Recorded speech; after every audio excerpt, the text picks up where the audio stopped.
Welcome back in. Let's dive right into the deep end. As we've mentioned this week, ARC Seattle, KOMO TV, and our parent company are partnering with the Salvation Army for Sinclair Cares, Hurricane Helene Relief, to assist with humanitarian relief efforts in North Carolina, South Carolina, Georgia, Florida, Virginia, and Tennessee. So the latest update shows the death toll from Hurricane Helene is now more than 200. That number could still grow. Helene is now the deadliest storm to hit the U.S. mainland since Hurricane Katrina back in 2005. And on top of that, crews are still making their way toward the hardest of hit places to reach those areas in the mountains of western North Carolina where the storm washed out roads and knocked out electricity, water, and cell service. Joining us to continue the conversation is Ingrid Alstead, a member of our corporate news team who is based in Asheville, North Carolina. We should mention Ingrid is also a meteorologist who worked with our sister station in Asheville for years. Ingrid, thank you so much for joining us. First off, tell us about your experience with this storm and how are you and your family doing? Thank you for having me. We are fine. We were able to leave Western North Carolina a couple days after the storm because we just weren't getting cell service back or water back and power for some of our family members as well. So we ironically left the mountains to go to the coast to escape the wrath of Helene. But we were there for the days prior to it, of course, and during the actual impact. It was 2 days of sustained rain before Helene even arrived. So we had record rainfall for 3 days in a row. And the path of the hurricane was such that it created the perfect storm.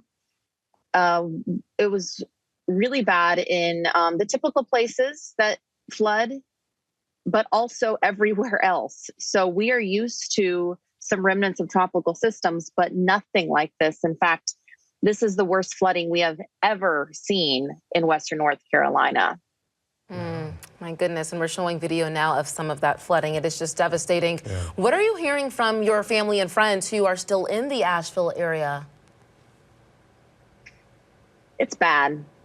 It's really bad. There's still no water in the city. And this is a week after the hurricane hit. So people can't flush their toilets, can't take a shower, brush their teeth, do anything. There's so many organizations coming together with the community members, neighbors helping neighbors, grassroots organizations, donating water, supplies. I was there right after the storm and it was scary because we didn't have communication to the outside world or to one another.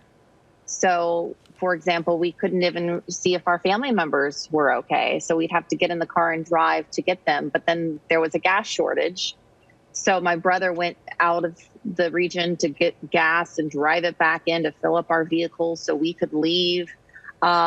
It's unfathomable. It's something that we didn't think could ever happen, and it did. I'm just sure that some of these photos and videos that we're showing, Ingrid, just don't do them justice in terms of the devastation that you see. There's that video that we just showed of the mud just gushing just right past some of those homes.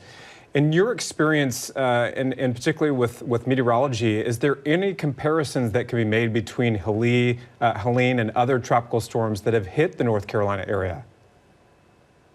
So I went to college in Asheville as well. So I was there in 2004 when we had impact from 2 hurricanes and it flooded. We've surpassed those records. The 1916 storms was the next worst, and we have surpassed all those river levels and flooding areas as well. So there is no comparison. This is now setting the precedent for the worst storm that we've ever seen in Western North Carolina, the deadliest, the costliest. We've sadly broken every single record. So, it was just days and days of rain adding up, and then you add in hurricane force winds, the trees just toppled over. I mean, there's towns that are completely decimated, washed away. For example, your viewers have probably seen images of Chimney Rock. It is gone. The entire adorable downtown. People come from all around to visit many of these adorable towns in West North Carolina. It's gone and washed down the stream pretty much in the next town in Lake Lure at this point. There are also communities that are still isolated from the outside world that you can't reach because those roads are gone.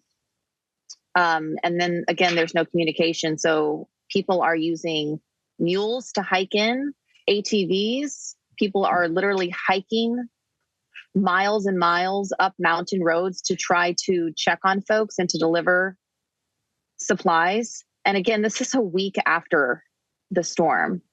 We had major interstates like I-40 that were completely blocked. So we couldn't get help from the government. We couldn't get truckloads of water in. Finally, now we have some of that help. But until then, everyone was stranded. And it was incredibly scary, and it still is. And people are now that the floodwaters have receded, there's just thick, toxic mud in businesses and people's homes. It's not even safe to sift through, which people are, because they're trying to salvage what they can. The impacts will be felt forever.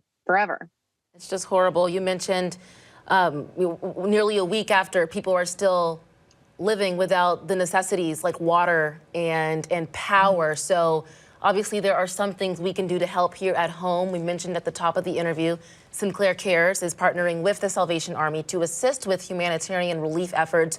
What type of impact do these type of campaigns like Sinclair Cares have on people affected by these natural disasters? I mean, it's a lifeline at this point. 2 days after the storm, I ran out of diapers. I have 4 children, including a newborn. And thankfully, my neighbor has a child too, and she was able to give me some. But that's just a very small example. And that was just a couple of days after the storm. So these types of organizations and your viewers' donations are saving people's lives. We are running out of water and basic resources like food, like formula, like dog food. So all of these are needs, and they're going to be needs for a very long time.